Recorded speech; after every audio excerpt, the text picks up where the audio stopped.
วินกิจกรรมเกี่ยวกับส่วนคือเกี่ยวกับบางสูตรเนาะสำหรับกิจกรรมในบางสูตรเราจะเฮ็ดภายในกลุ่มของเรา1 คนจะเป็นผู้ที่ว่าข้ามเกี่ยวกับบางสูตรเนาะสมมติท่านเกี่ยวกับบางสูตรเนาะจะมีบัตรคำสั่งใหญ่ให้ในตัวเนาะจะมีบัตรคำสั่งเป็นบัตรเล็กแล้วก็ใหญ่ให้อยู่ภายในกลุ่มจากนั้น1 คนอยู่ในกลุ่มหัวหน้ากลุ่มจะเป็นผู้เบาเกี่ยวกับบางสูตรเนาะสมมติว่า55เป็นเท่าไรจากวันจับว่า5 3 5ให้จากบัตรคำศัพท์บัตร35นี่ขึ้นมาเนาะ5 9 45 7 55โอเคตั้ม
เกี่ยวกับการอ่านบอก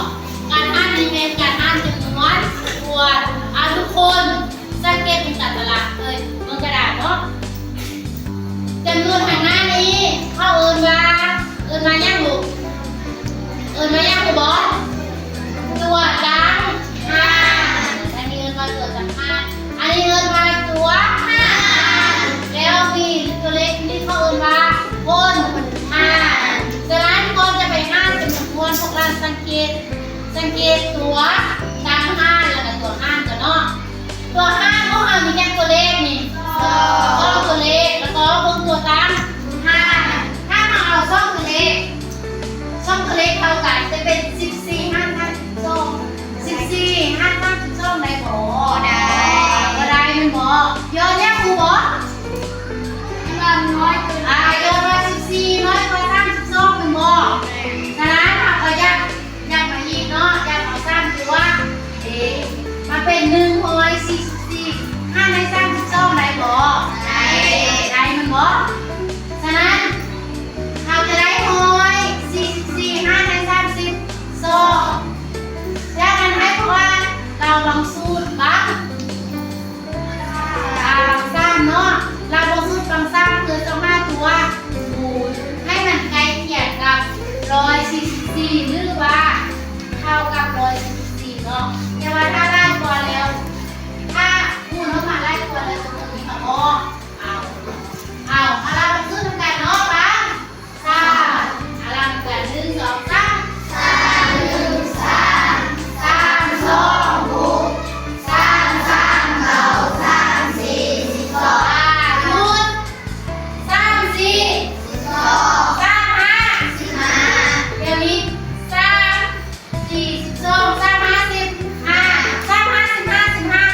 เราสร้างมาเนาะเมื่อเราได้มาแล้วต้องคูณเนาะเอา5มาคูณกับ2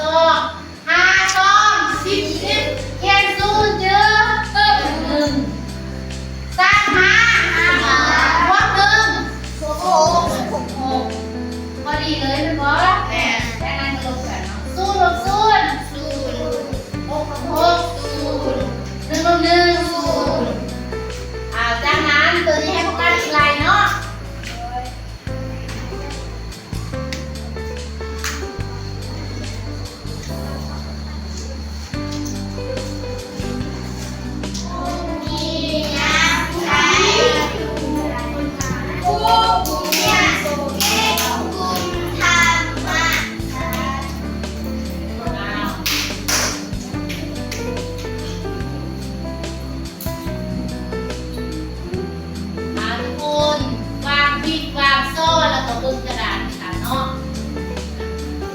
วางโซ่ทุกคนวางดีวางโซ่ก้อนแก้มชนะตัวก้อนแก้มชนะตัวก้อนแก้มชนะตัวน้องได้จะสร้างสมาคมอะไรวันนี้ยกมือขึ้นโม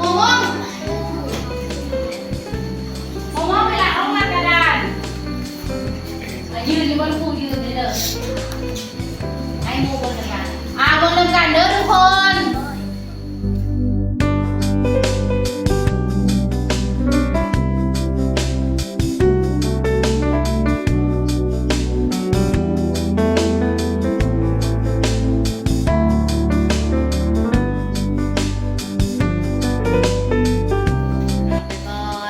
ทุกคนเป็นอะไร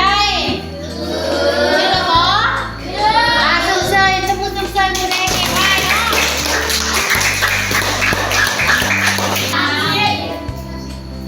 3 1 3 มาหัวกันเนาะ6 3 8 อันนี้กับตัวนี้เป็นอะไรการแสดงว่าบางนี้ต้องมือสมใส่มุ้ยแดงเก่งมาก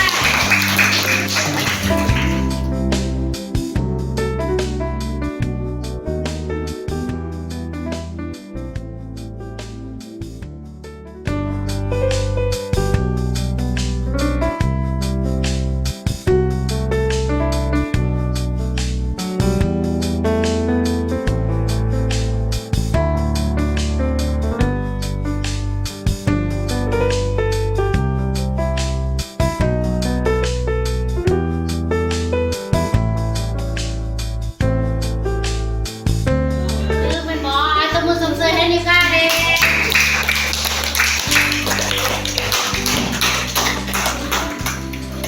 มาเบิ่งคืนเนาะเรือจะเบิ่งฟังเขานิก้าบ่ก่อนจะมาห้านเลยต้องสังเกตเบิ่งตัวตั้งห้านกับตัวห้านก่อนอื่นมันต้องเห็นยังไม้ก่อนจะตัวเด็กบ่อันนี้เอาสร้างตัวเล็กบ่ไม้แล้วเราบางสู้บางหกบางหกเนาะ6 บวกกาย3อะไรกันบ้างว่า6 บวกกาย3 6 1 6 2 6 3 6 4 34กาย3บ่จะทำอะไร3เนาะ3แล้วอย่าลืมต้องคูณสูตรนะโมเมนต์มา68เขียนใส่แบบนี้เป็นอะไรผิดเพราะว่าตัวคูณของหางแม่6 10ฉะนั้นต้องคูณสูตรก่อนค่ะคูณหัวหน่วยก่อนเนาะ3คูณสูตรเป็น0 3 60 8จากนั้นเราก็ลบกันเนาะลบแล้วสักสูตรลงมาแล้วก็ได้บ้าง4คูณสูตรเป็น0 4 6 3 4ลบกันได้ทั้งหมดออก0เป็นอะไรคือหรอวะคือกวาดคืนมันบอก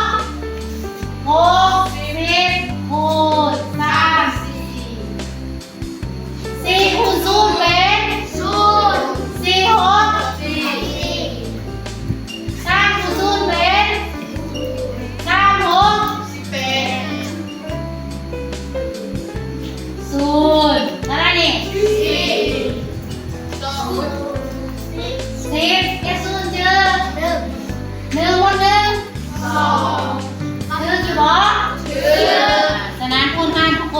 บ่เฮียนยังข้ามขึ้นบ่ได้บอกเข้าใจบางท่านก็ได้